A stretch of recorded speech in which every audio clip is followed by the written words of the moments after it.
بسم اللہ الرحمن الرحیم۔ السلام علیکم ڈیئر ویورز، آپ کے فیورٹ انفارمیٹو چینل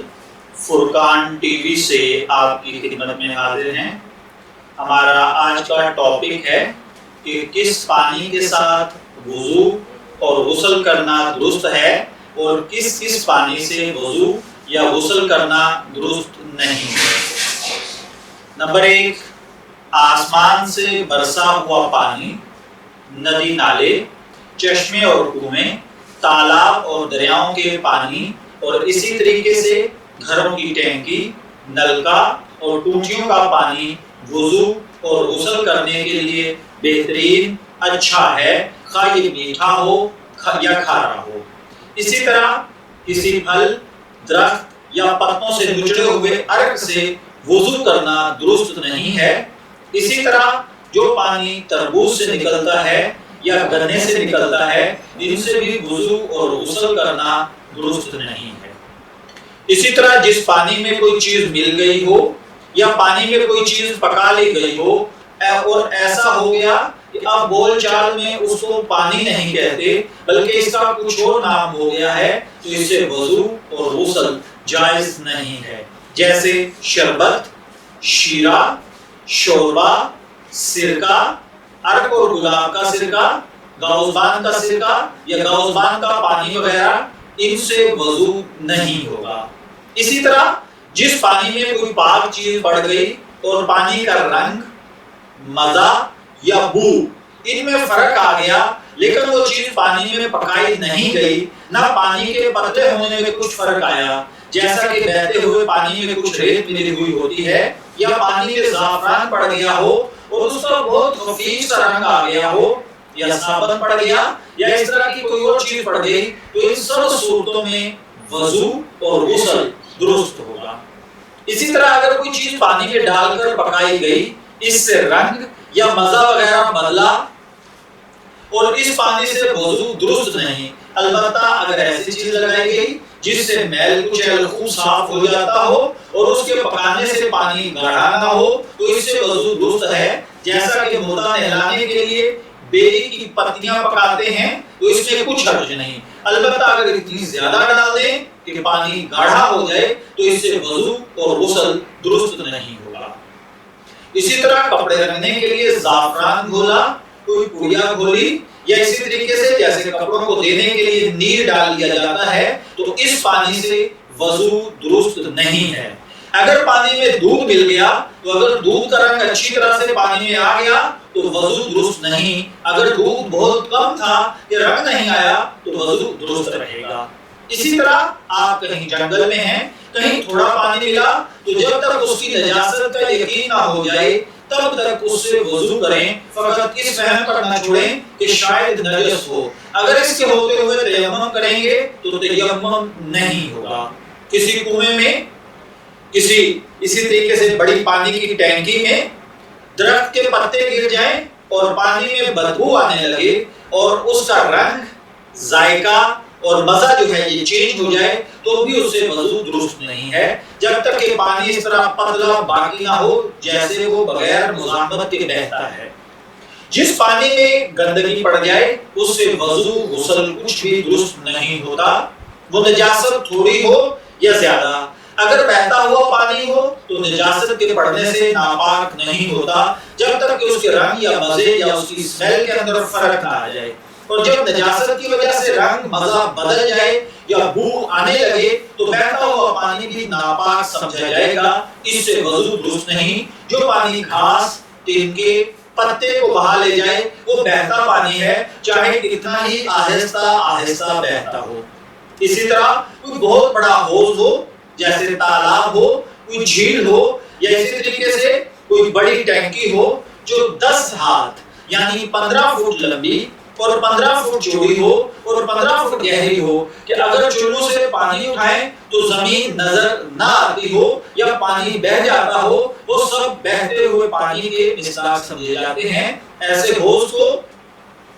دھاندرا کہتے ہیں۔ اگر اس میں ایسی نجاست پڑ جائے جو پڑ جانے کے بعد دکھائی نہیں دیتی، جیسے پیشاب، خون، شراب وغیرہ، تو چاروں طرح سے وضو درست ہوگا۔ اسی طرح جدھر چاہے آپ وضو کر سکتے ہیں۔ اگر ایسی نجاست پڑ جائے جو دکھائی دیتی ہے جیسے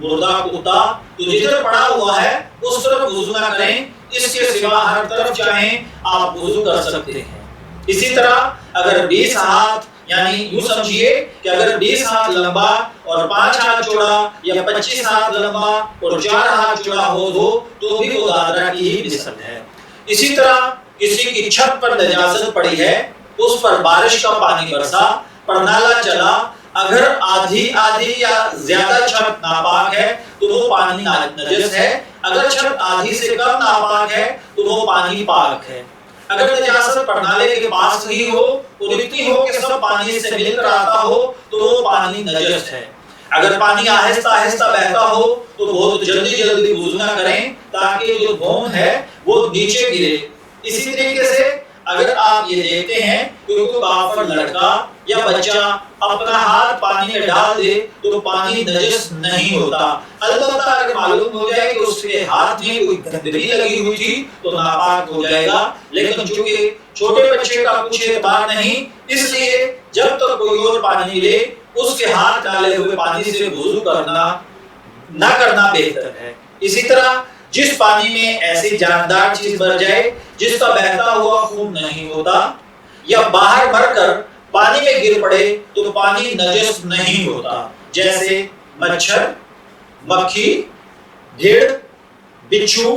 شہد کی مکھی یا اسی قسم کی جو کوئی اور چیز ہو۔ اور اسی طرح جس چیز کی پیدائش پانی کی ہو اور ہر دم پانی میں ہی رہا کرتی ہو، اس کے مر جانے سے پانی خراب نہیں ہوتا، پاک رہتا ہے، جیسے مچھلی، مینڈک، کچھوا، کیکڑا وغیرہ۔ اور اگر پانی کے سوا کسی چیز میں مر جائے جیسے سرکہ، شیرہ، دودھ وغیرہ تو وہ بھی ناپاک نہیں ہوتا۔ خشکی کا مینڈک اور پانی کا مینڈک دونوں کا ایک ہی حکم ہے، یعنی نہ اس کے مرنے سے پانی نجس ہوتا ہے نہ اس کے مرنے سے، لیکن اگر خشکی کے کسی مینڈک میں خون ہوتا ہو تو اس کے مرنے سے پانی وغیرہ جو چیز ہے وہ ناپاک ہو جائے گی۔ اسی طریقے سے جو چیزیں پانی میں رہتی ہوں لیکن اس کی پیدائش پانی کی نہ ہو، اس کے مر جانے سے پانی خراب و نجس ہو جاتا ہے، جیسے بطخ، مرغابی اور اسی طرح خشکی کے مینڈک پانی میں گر جائیں تو نجس ہو جائے گا۔ مینڈک، کچھوا وغیرہ اگر پانی میں مر کر بالکل گل جائے اور ریزہ ہو کر پانی میں مل جائے تو بھی پانی پاک ہے، لیکن اس کا پینا، اس سے کھانا پکانا درست نہیں، البتہ وضو اور غسل اس سے کر سکتے ہیں۔ دھوپ کے جلے ہوئے پانی سے سفید داغ ہو جانے کا ڈر ہے، اس لیے اس سے وضو اور غسل نہیں کرنا چاہیے۔ مردار کی کھال کو جب دھوپ میں سکھا لیں یا کچھ اور دوا وغیرہ لگا کر درست کر لیں کہ پانی مر جائے اور اسی طریقے سے رکھنے سے خراب نہ ہو تو پاک ہو جاتی ہے، اس پر نماز پڑھنا درست ہے، جیسے مشق ہے، یا اسی طریقے سے اگر کسی نے بکرے یا چھترے کی کھال کا مسلح بنا لیا تو بھی، لیکن سور کی کھال پاک نہیں ہوتی اور دیگر تمام کھالیں پاک ہو جاتی ہیں، اور آدمی کی کھال بھی نہ بنانی چاہیے نہ رکھنی چاہیے، اور اس سے کام لینا برتنا بہت بڑا گناہ اور حرام ہے۔ کتا، بندر، بلی، شیر وغیرہ جن کی کھال بنانے سے پاک ہو جاتی ہے، اگر بسم اللہ پڑھ کر ذبح کرنے سے بھی کھال پاک ہو جاتی ہے، چاہے وہ بنائی جائے یا نہ بنائی جائے، البتہ ذبح کرنے سے ان کا گوشت پاک نہیں ہوتا اور ان کا کھانا بھی درست نہیں ہے۔ اسی طرح مردار کے بال، سینگ، ہڈی، دانت یہ سب چیزیں پاک ہیں، اگر پانی میں پڑ جائیں تو نجس نہ ہوگی، البتہ اگر ہڈی اور دانت وغیرہ اس مردار جانور کی کچھ چکنائی لیے ہوئے ہوں تو وہ نجس ہے اور پانی ناپاک ہو جائے گا۔ آدمی کی ہڈی، بال پاک ہیں، لیکن ان کو برتنا، کام میں لانا ناجائز ہے، اور ان کو عزت کے ساتھ کسی جگہ پر دفنا دینا زیادہ بہتر ہے۔ میں دعا گو ہوں کہ اللہ تعالیٰ ہمیں ان باتوں کو سمجھ کر ان پر عمل کرنے کی توفیق عطا فرمائے۔ اجازت چاہیں گے، پھر ملیں گے کسی نئے ٹاپک کے ساتھ، تب تک کے لیے اللہ حافظ۔